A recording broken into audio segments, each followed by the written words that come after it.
नमस्कार, मैं हूं आशुतोष और आप देख रहे हैं एमपी तक। इंदौर से कटनी के लिए निकली अर्चना तिवारी कहां है? आज अर्चना तिवारी के लापता हुए 7 दिन हो गए, लेकिन अभी तक यह पता नहीं चल पाया कि वो कहां गई।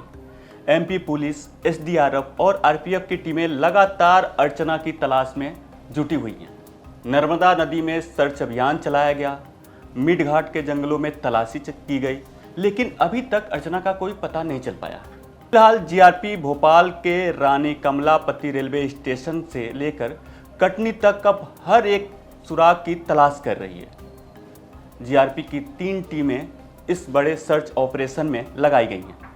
अर्चना के मोबाइल की लास्ट लोकेशन नर्मदापुरम जिले के नर्मदा ब्रिज पर मिली है। हालांकि दावा किया जा रहा है कि अर्चना रानी कमलापति रेलवे स्टेशन पर उतरी थी और उसके बाद से ट्रेन में चढ़ी ही नहीं। दादा, अर्चना इंदौर से चली है और वो कटनी में उतरी नहीं है। तो देखो ट्रेन में जाके आप देखिए कहीं सो तो नहीं गई है। तो मैं फिर तुरंत जो है कपड़ा पहना और गया उमरिया स्टेशन B3 में, और 3 नंबर में था उसका रिजर्वेशन। तो वहाँ जब मैं गया तो देखा कि वहाँ एक जो सहयात्री थे वो बताए कि ये बैग है उसका, और वो उतरी है कमलापति में और फिर चढ़ी नहीं है, ऐसा बताए। बैग उसका रखा है तो बैग मेरे को दे दिए। तो मैं तुरंत फ़ोन लगाया अपने भाई को। मैं कहा कि यार ऐसी ऐसी बात है प्रकाश। तो बोला दादा बैग तो आप ले ही लो, फिर देखते हैं क्या कैसा है। बैग में क्या सामान मिला था वैसे? बैग में तो वही था, उसकी राखी थी और उसके जो दैनिक उपयोग के कपड़े थे, 1-2 एक्स्ट्रा कपड़े थे, कुछ हाई कोर्ट के विजिटिंग कार्ड थे, और उसकी ज़रूरत की यही कंघी और जो होते हैं तो वही था, और तो कुछ नहीं था।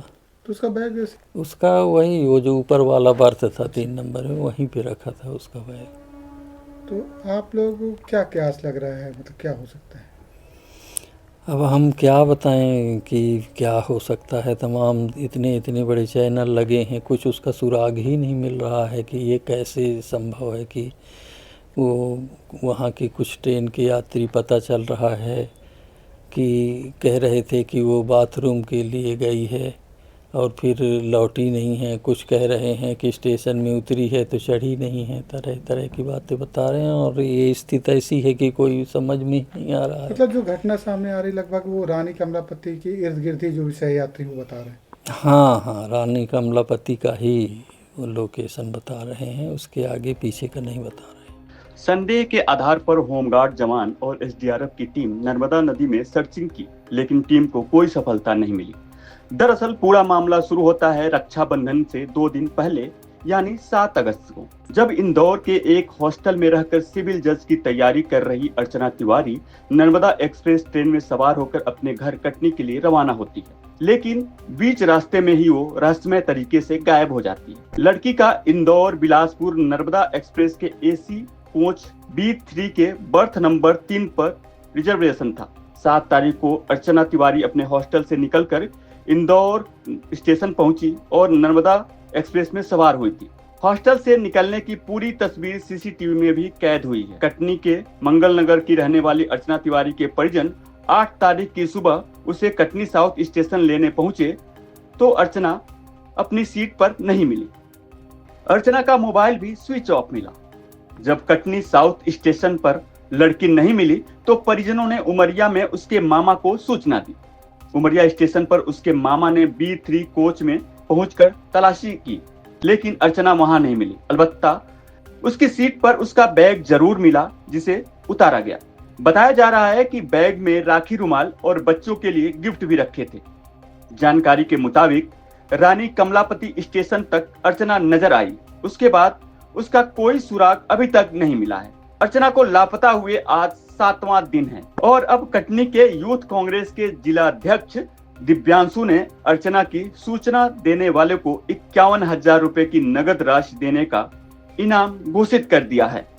फिलहाल इंदौर से कटनी के लिए निकली अर्चना तिवारी की तलाशी के लिए भोपाल, नर्मदापुरम और इटारसी, जबलपुर, कटनी में जीआरपी की टीम लगातार जुटी हुई है। लेकिन बड़ा सवाल यह है कि आखिर अर्चना तिवारी गई कहाँ?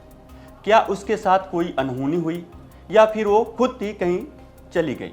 इन सब का जवाब अब खुलासों के बाद होगा और सबको इंतज़ार है उस खुलासे का, जिसमें पुलिस ये बताए कि आखिर अर्चना तिवारी के साथ कुछ गलत हुआ है या फिर अर्चना तिवारी अभी ठीक है। एमपी तक से जुड़ी तमाम बड़ी खबरें देखने के लिए देखते रहिए एमपी तक।